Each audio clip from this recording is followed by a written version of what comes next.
One of the most famous Japanese movies of all times is a movie called Rashomon.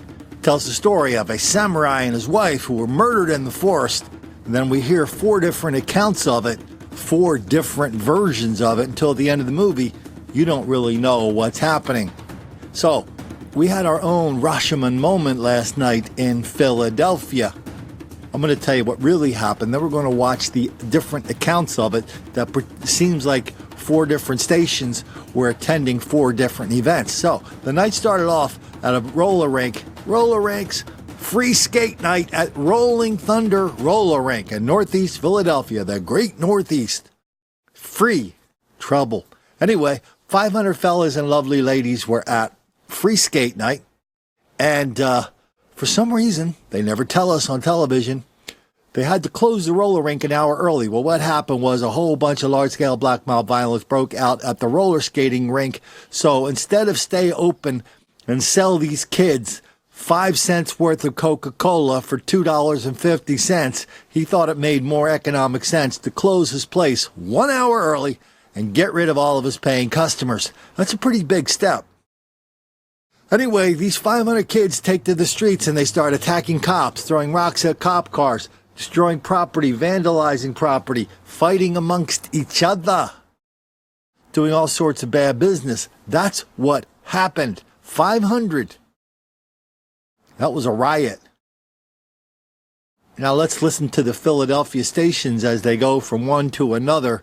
One, it was just a couple kids disrupting traffic, to another. Yeah, this was some bad business, and there were a lot of bad things going on there.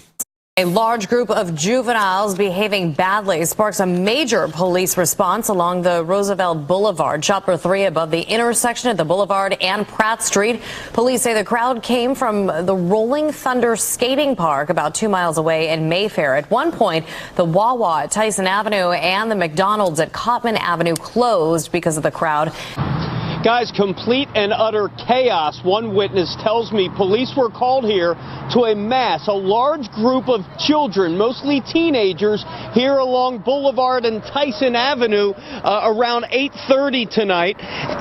All is clear now, but take a look at what it looked like from Sky Fox about an hour ago. Witnesses tell us the Rolling Thunder roller rink just next door here on the Boulevard closed an hour early tonight, and that's when those kids spilled out of that roller rink. When they were leaving, they made their way onto Roosevelt Boulevard en masse, shutting down the boulevard. Nearby stores, including the Wawa, were forced to close their doors because of all the crowds. Some tell me they saw kids fighting, pounding on cars, stopping in traffic. Take a look at this video from Chopper 6 HD. Police believe that this began during a free skate night at a nearby skating rink. It was there a 15-year-old girl feared that she was going to get assaulted by an 18-year-old. She called police, and kids at the roller rink started filing outside. Now, police think social media played a part in drawing groups of teens out here tonight. They say the owner of that roller rink told them normally he doesn't get crowds of this size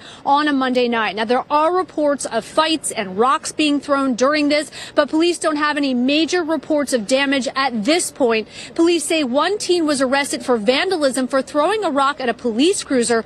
3 teens were arrested for disorderly conduct. Now, it's a heavily traveled vehicle area, not much pedestrians, and as these kids are moving, the lighting is not that good on the boulevard, so we didn't want kids being run over by cars that didn't see them. So with the resources we had, our helicopters been up in the air for a few hours just telling us where these kids are. And hundreds of those teens spilled out into the street, blocking 6 lanes of the boulevard at one point, jumping on cars and getting into fights. Now, police made 4 arrests, arrested 4 teenagers, 3 for disorderly conduct, 1 for throwing rocks at a cop car. Skyforce 10 over police with batons trying to get an unruly crowd of teens under control after an attempt by some to vandalize a cop car. Feet away, fights broke out into the street at Tyson and the Boulevard. A spillover from a crowd at free skate night at Rolling Thunder skating rink. Initially, they were calm. But as more juveniles continued to be pushed out of the roller rink, the crowd then started jumping on cars and conducting themselves in other types of disorderly behavior. She said, well, we were just driving up Place and they tried to smash our windows out. Police say the crowd grew to as many as 400 to 500 teens. 60 officers responded citywide. One girl was maced in the crowd, marking the only reported injury in what became a chaotic night. Tanisha Warren's 2 daughters and niece were at the skating rink when she says a few ruined it for everyone. I feel upset because my kids could have been hurt and my nieces could have been hurt. You know, I don't got time, and they not never going to game. Now, as that crowd moved into this parking lot, Wawa had to be shut down for several hours, and the one girl who was maced by another teenager is recovering at St. Christopher's Hospital. And of course, it would not be a riot in Philadelphia or Baltimore without 2 things. One, we got a helicopter in the air to protect the safety of the rioters. You know, the people who were throwing rocks at cops. We didn't want them getting run over by cars. Then also in an effort to protect the people who were attacking cops and destroying property and causing all this mayhem and violence and chaos, they even had to close Wawa and McDonald's. Why do you close these 2 stores? Why? Well, they had to close them because there were too many people wanting to go in. Oh, that's it. No, you closed them because of the crime and violence, mayhem, destruction that the fellas were practicing in the stores. That's why you close them. You don't close a store because you have too many paying customers behaving themselves.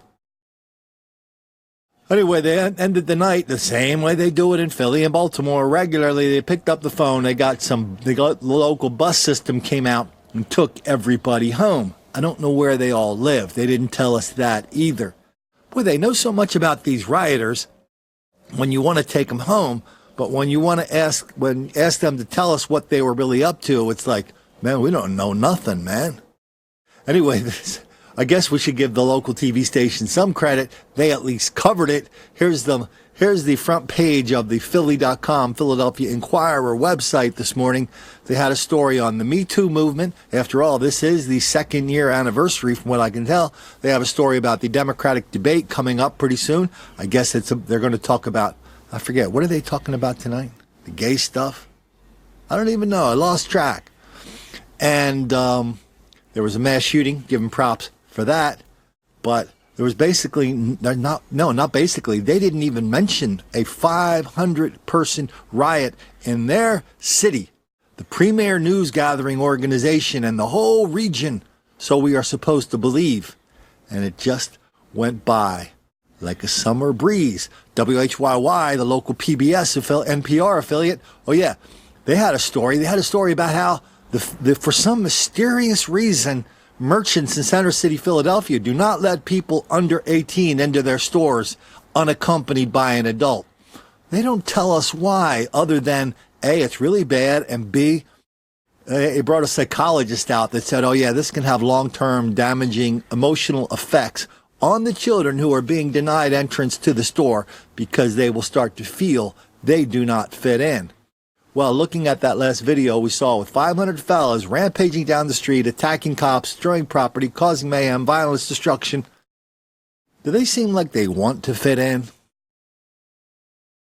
Oh no, Philadelphia is not the only place we had some large-scale black mob violence in the last 48 hours. Why don't we go to Iowa, Des Moines, Iowa. You can see a footprint pressed into the back of the 21-year-old man attacked Saturday night. Police say all these cuts and bruises came from a group of nearly 20 male teens who kicked and beat him when he and his 19-year-old girlfriend were walking in this part of the downtown Skywalk. We talked to a witness visiting from Chicago who saw part of what happened. We're just wailing on him. The victim fell to the ground and they began to kick him and strike him. Kyle Decker tried to get the teens to stop. I thought if I shouted, call the police, they would disperse. Like they would know that the police were on the way and they would, stop wailing on this kid because there's 20 of them. ganging up on one guy. They could kill this kid for, this guy they have on the ground for all I know. Police say this started when the two victims walked by the group of teens sitting outside the Wellmark YMCA entrance. They came across a group of teens who just kind of seemed to be hanging out, but something didn't look quite right. And she simply asked them, "Is everything okay, guys?" And they responded in a violent fashion. Decker said they pinned the young man against the glass facing the YMCA. He ran to check on his wife, but when he returned, the group of teens was gone and the victim, bleeding, was on the ground. Welcome to Iowa, people. Let's get down to Baltimore. So, remember the Baltimore riots? The Baltimore riots, well, the latest ones, the biggest ones, from the tragedy of Freddie Gray, the Baltimore uprising. Our time has come. Room to destroy those riots.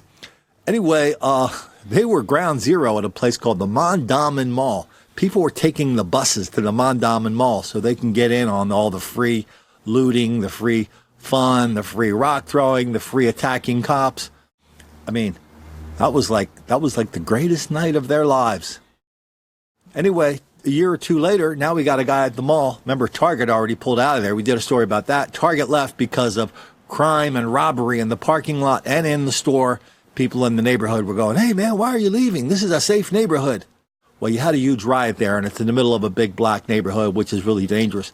Oh, man, that's not true. So anyway, a merchant at Mondawmin Mall, he figured it out like yesterday. He got robbed over the weekend. He figured, I think he's got like 5 places in there. This mall is dead. It's been dead since the riot. It's the Walking Dead.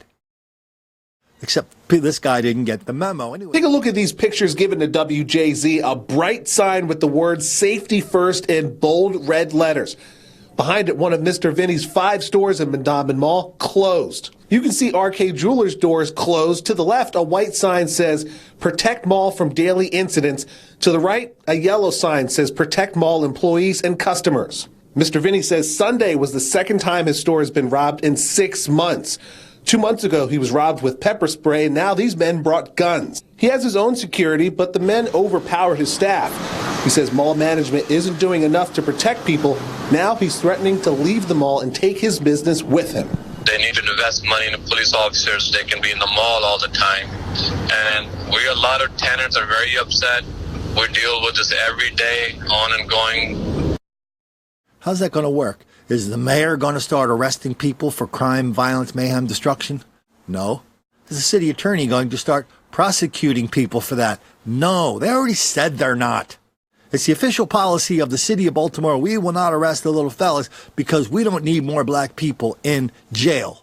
That's the policy. That's the city that you made a deal with, that you'd go into that mall and sell your stuff, try to create a few jobs, make a buck or two.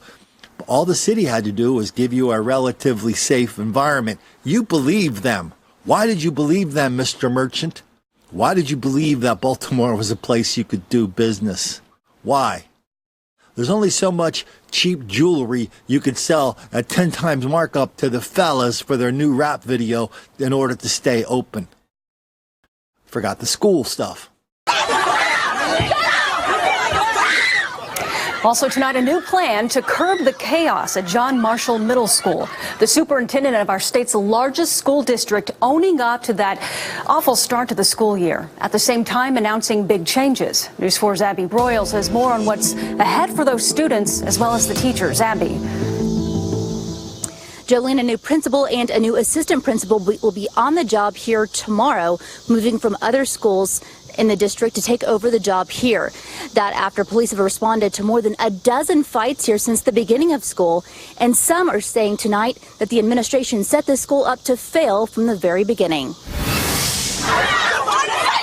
It's the video no one can forget. Chaos and violence inside John Marshall Middle School. Does this all seem weird? Please, sir. I want some more.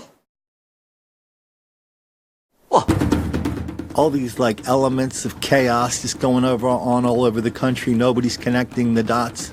Does it seem weird to you? Does it seem like it's shrinking, slowing down, getting better? Or does it just seem like everybody's tolerance for it is getting higher and higher and higher, and our ability to ignore, deny, condone, excuse, encourage, and even lie about is getting higher? That's what's happening. And when that happens, That never makes the black kids angry.